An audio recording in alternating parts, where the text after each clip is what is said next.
longitude of right angle is 7 centimeter less than its base and hypotenuse is 13. Find other two side. ठीक है, right angle की बात हो रही है, सबसे पहले हम क्या बनाएंगे, इसमें राइट एंगल ही बना देंगे। ठीक है, क्वेश्चन नंबर कौन सा है आपका? 4 है। ठीक, अब देखो इसमें वो बोल रहा है कि जो इसका परपेंडिकुलर है वो उसके बेस से कितना कम है, 7 सेंटीमीटर कम है। ठीक है, हमें बेस पता होना चाहिए। हमने बोला एक लड़के के पास दूसरे लड़के से 20 रुपए कम है, तो पहले हम क्या पूछेंगे, पहले वाले के पास पैसे कितने हैं, यही क्वेश्चन होगा ना हमारा। अगर हमने कहा पहले वाले के पास 100 है और दूसरे वाले के पास कितने हैं, 20 रुपए कम है, तो आप क्या कह दोगे, 80। लेकिन उसके लिए आपको ये पता होना चाहिए पहले वाले के पास कितने हैं। ऐसे वो बोल रहा है इसका जो परपेंडिकुलर है वो बेस से कितना है, 7 सेंटीमीटर कम है, less 7 centimetre from its base. तो अभी हमें बेस नहीं पता, हम बेस को क्या मान ले रहे हैं, x। अब हमें पता है जो इसका परपेंडिकुलर है कितना है, 7 सेंटीमीटर कम, तो x माइनस क्या हो जाएगा, 7। और हाइपोटेनियस हमें क्लियरली दी गई है, कितनी है, 13। ठीक है, ये है राइट एंगल है, नाम दे दो आप अपने मन से, ये a हो गया, ये b हो गया और ये c हो गया। जब भी राइट एंगल हमको दिखता है तो सबसे पहला जो हमारे दिमाग में आता है थॉट वो ये होता है क्या, by Pythagoras theorem. Pythagoras theorem ही इसमें सबसे ज़्यादा यूज होती है, इसमें पहली कंडीशन सबसे पहले यही होती है। तो आप क्या लिख लोगे, in right angle ABC by PT। और पाइथागोरस होती क्या है, हाइपोटेनियस का square equals to base plus perpendicular. सबसे बड़ी साइड कौन सी होती है इसमें, हाइपोटेनियस। ये क्या है आपकी, 13 का स्क्वायर, बेस क्या है, x का स्क्वायर, परपेंडिकुलर क्या है, x माइनस 7 का होल स्क्वायर। यहाँ फॉर्मूला लग जाएगा किसका, a माइनस b का होल स्क्वायर। फॉर्मूला क्या है, a स्क्वायर माइनस 2ab और प्लस b स्क्वायर हो जाएगा। अब आप इसमें जब फॉर्मूला अप्लाई करोगे तो ये तो 13 का स्क्वायर कितना होता है, 169 इक्वल्स टू ये एक्स स्क्वायर आ गया प्लस ए स्क्वायर मतलब कि क्या हो गया, एक्स स्क्वायर माइनस 2, ए की जगह क्या आ जाएगा, एक्स, और बी की जगह क्या आ जाएगा, 7।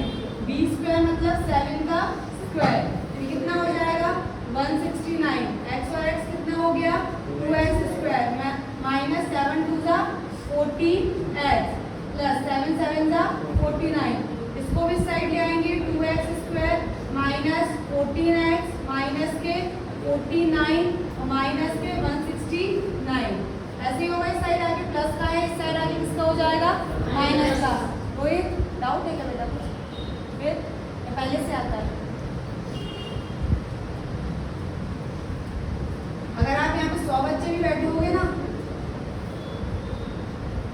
तो वो भी मेरी एक पे निकल रहेगी, तो अभी तो आप फिर भी कितने 40-50 हो गए बस, है ना। कितनी है आज क्लास की स्ट्रेंथ, 47। देखा कितना सेकंड आ जाए, सिर्फ 3 काम हो।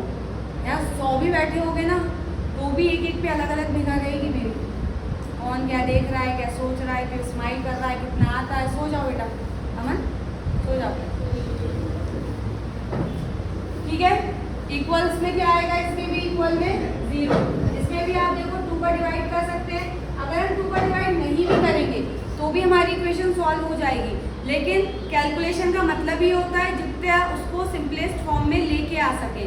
ठीक है, आपको 10th तक आते आते जितनी भी कैलकुलेशन सिखाया है, जितना भी आपको आता है, आप अपने हिसाब से सब यूज़ कर सकते हो सकता है आपके स्टेप्स मुझसे अलग हो, तीसरा करे उसकी स्टेप्स अलग हो। कैलकुलेशन है, कोई भी कैसा भी कर सकता है। बहुत से लोग डायरेक्ट इसको फैक्टर करेंगे, 120 में 2 का मल्टीप्लाई करेंगे। ठीक है, अपन इसको थोड़ा शॉर्ट कर देंगे, 2 से 2 कैंसिल, 2 7 जा 14, 2 6 जा 12।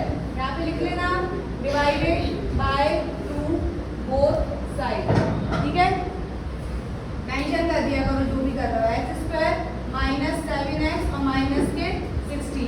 अब 1 को 60 को मल्टीप्लाई करेंगे तो कितना आएगा, 60 आएगा। 60 किस किस की टेबल में आता है, 12 की टेबल में। कितने बार में आता है, 12 5 जा 60। 12 में से 5 गए तो कितने आ जाएंगे, 7।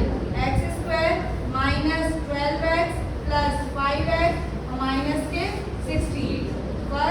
और ये इसमें से कॉमन लेंगे, क्या कॉमन आ जाएगा x माइनस 12 प्लस 5 कॉमन ले लेंगे, इसको हम क्या लिख सकते हैं 12 इंटू 5, कॉमन क्या गया है 5, क्या बचेगा x minus 12, both brackets are always same, x minus 12 x plus 5, जो माइनस का था वो किसका हो जाएगा प्लस का, प्लस वाला किसका हो जाएगा माइनस का। लेंथ कभी भी माइनस में होती है क्या, आप माइनस के 2.5 माइनस के 5.1 हो सकते हो क्या, नहीं, ठीक है। तब लिखेंगे हम लास्ट में देन बेस, बेस क्या हो जाएगी यार, लिख लेंगे then other two sides, base कितना हो जाएगा आपका 12 सेंटीमीटर है ना, और एल्टीट्यूड परपेंडिकुलर कितना हो जाएगा आपका 12 माइनस 7, कितने आ जाएंगे 5 सेंटीमीटर। ये क्या हो गया आपका आंसर।